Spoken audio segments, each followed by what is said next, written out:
কুরবানির গোশত বন্টনের ক্ষেত্রে যদি আপনারা এই সমস্ত বিষয়গুলো লক্ষ্য না রাখেন, যত বড় কুরবানি দেন, কুরবানি কিন্তু হবে না। কুরবানির গোশত বন্টনের ক্ষেত্রে আমাদের মধ্যে অনেক ধরনের ঝামেলা থাকে, সমস্যা থাকে। প্রথমত কথা হলো, কুরবানির গোশত বন্টনের 3টা পদ্ধতি। একটা পদ্ধতি সেটা হলো 3টা ভাগে। কয় ভাগে? 3 ভাগে। এগুলো যদি করতে না পারেন কুরবানি কিন্তু হবে না। এর মধ্যে যদি ঝামেলা হয় কুরবানি হবে না। কেন হবে না সেটাও বলছি। কুরবানির গোশত বন্টন করতে হয় 3 ভাগে। 1 নম্বর ভাগ এটা হলো নিজের জন্য, দ্বিতীয় ভাগ এটা হলো গরিব মিসকিনদের জন্য, তৃতীয় ভাগ সেটা হলো আত্মীয় স্বজনদের জন্য। এই 3 ভাগে বন্টন করা হলো মুস্তাহাব। এই 3 ভাগে বন্টন করা কি মুস্তাহাব, উত্তম পদ্ধতি এটা।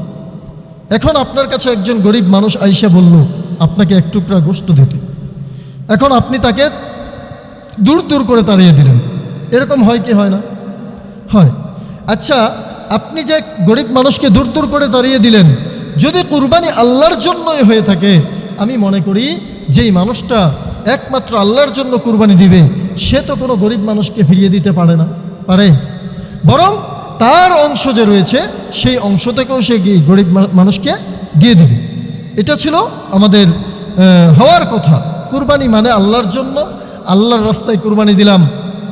আমি কুরবানি দিয়েছি, আমার আশেপাশে এমন কোনো ফ্যামিলি যেন না থাকে গরিব অসহায়, গরুর গোশত কিনতে পারে না, কুরবানি দিতে পারে নাই, এমন কোনো ফ্যামিলি যেন না থাকে যার ঘরে আমার গরুর কুরবানি করা গোশত তার ঘরে পৌঁছে নেই, এমন যেন কোনো ফ্যামিলি না থাকে। এটা আমাদেরকে খেয়াল রাখতে হবে। অথচ আমরা সমাজে দেখি কি, আমরা সমাজে দেখি যে আমাদের ফ্রিজগুলো গরুর গোশত দিয়ে ভর্তি, আমাদের ফ্রিজগুলো গরুর গোশত দিয়ে ভর্তি, কিন্তু আমরা আমাদের পার্শ্ববর্তী, আমাদের পাড়া প্রতিবেশী যারা কুরবানি করে নাই তারা এরকমভাবে গোশত পায় না। এমন হয় না? তাদের বাড়িতে গোশত নাই, একবেলা রান্না করার জন্য একটা মুরগি নিয়ে আসছে, কিন্তু আমি ফ্রিজ ভর্তি করে গোশত রেখে দিয়েছি। একেই বলে আল্লাহর জন্য কুরবানি? এজন্য বন্টনের ক্ষেত্রে সবসময় ইসলামের নীতি আদর্শকে খেয়াল রেখে আমরা বন্টন করব, যে আমাদের কুরবানির গোশতকে 3টি ভাগে আমরা বিভক্ত করব। এর মধ্যে 1 ভাগ আমরা গরিব মিসকিনকে দিয়ে দেব, আরেক ভাগ আমরা আত্মীয় স্বজনের বাসায় পৌঁছে দেব, আরেক ভাগ আমরা নিজেদের জন্য রেখে দেব। হ্যাঁ, এক্ষেত্রে একটা কথা আছে, যদি আপনি কুরবানি আল্লাহর জন্যই দেন এবং আপনার এই বন্টনের ক্ষেত্রে যদি এইভাবে 3 বন্টন করতে পারেন নাই, তাহলে আপনার কুরবানি হবে কিনা? আপনার নিয়ত ছিল আল্লাহর জন্য দিবেন, দিয়েছেন আল্লাহর জন্য, কিন্তু আপনার ফ্যামিলিগতভাবে আপনার পরিবারের সদস্য এত বেশি, আপনি একটা ছাগল কুরবানি দিয়েছেন। কি কুরবানি দিয়েছেন? ছাগল। এখন মনে করেন আপনার পরিবারের সদস্য এত বেশি, এই ছাগলের গোশতগুলো যদি আপনার পরিবারের মানুষকে খাওয়ান, বাকি আর কাউকে দেওয়ার মতো কিছু থাকে না, তখন আপনি যদি পুরো গোশতটাও খেয়ে ফেলেন পরিবারের মানুষকে নিয়ে, তারপরেও কুরবানির মধ্যে কি হবে না? কোনো সমস্যা হবে না। কথা বুঝে আসছে আপনাদের? তাইলে কুরবানির গোশত না দিলেও কোনো সমস্যা নাই, মানুষকে না দিলেও কোনো কি নাই, সমস্যা নাই। সমস্যা হইল কোথায়? যখন আমরা নিয়ত করি আমরা ফ্রিজ ভর্তি করে গোশত রেখে দেব, আত্মীয় স্বজনকে খাওয়াবো, আমরা ফ্রিজ ভর্তি করে গোশত রেখে দেব, সারা 6 মাস পর্যন্ত আমাদের এই গোশত দিয়ে চলবে, 1 টুকরা গোশত কোনো গরিব মিসকিনকে দেব না, অসহায় মানুষদেরকে দেব না, এই চিন্তা যখন আমরা করি তখনই বোঝা যাবে আমাদের নিয়ত হলো কুরবানির গোশতের দিকে না আল্লাহর দিকে? গোশতের দিকে। আর গোশতের দিকে যখন আমাদের নিয়ত থাকে তাহলে তখন কি হবে না? কুরবানি হবে না।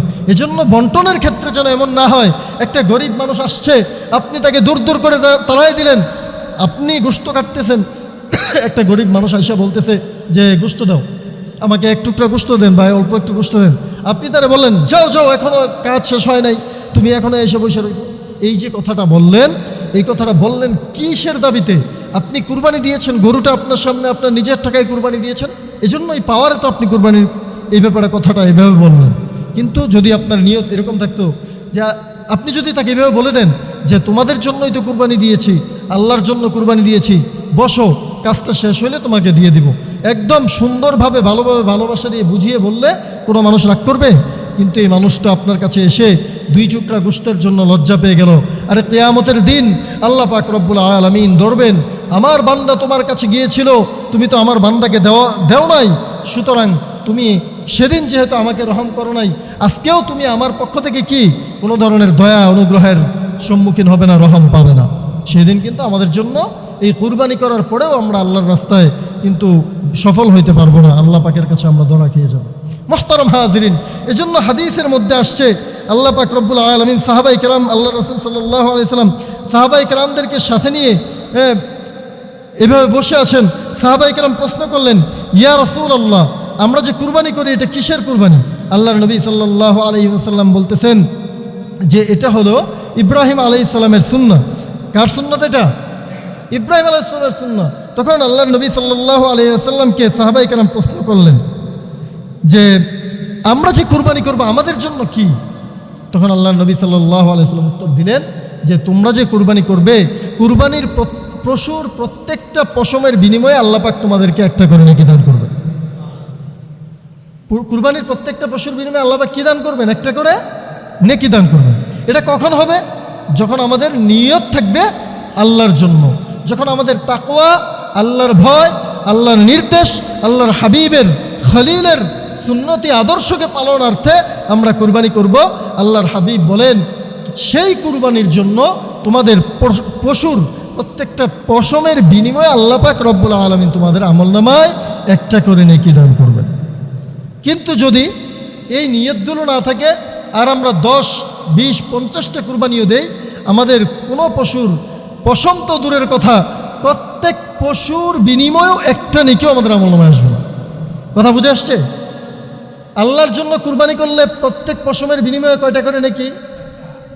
আর যদি আল্লাহর জন্য না হয় তাহলে প্রত্যেক পশুর বিনিময়ে একটা করেও হবে। এজন্য আমাদেরকে সর্বপ্রথম মনে রাখতে হবে আমাদের দিলকে সাফ করতে হবে, আমাদের অন্তরকে সাফ করতে হবে। যখন আমরা আমাদের অন্তরকে সাফ করব তখনই আমরা আমাদের কুরবানির বিনিময়ে আল্লাহর কাছে নেকি আশা করতে পারব।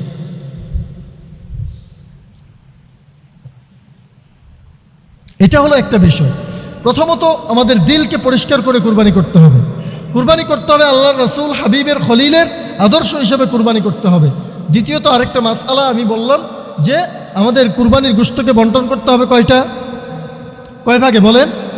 3 ভাগে বন্টন করার পরে তাদের সুষম বন্টন করে তাদের ভাগ তাদের কাছে পৌঁছে দেওয়া আমাদের দায়িত্ব। আমাদের দায়িত্ব এখানে তারা এসে নেয়, এটা আমাদের উপর ইহসান যে আমাদের অনেক সময় বাঁচিয়ে দেয়, মানুষ আমাদের কাছে আসে।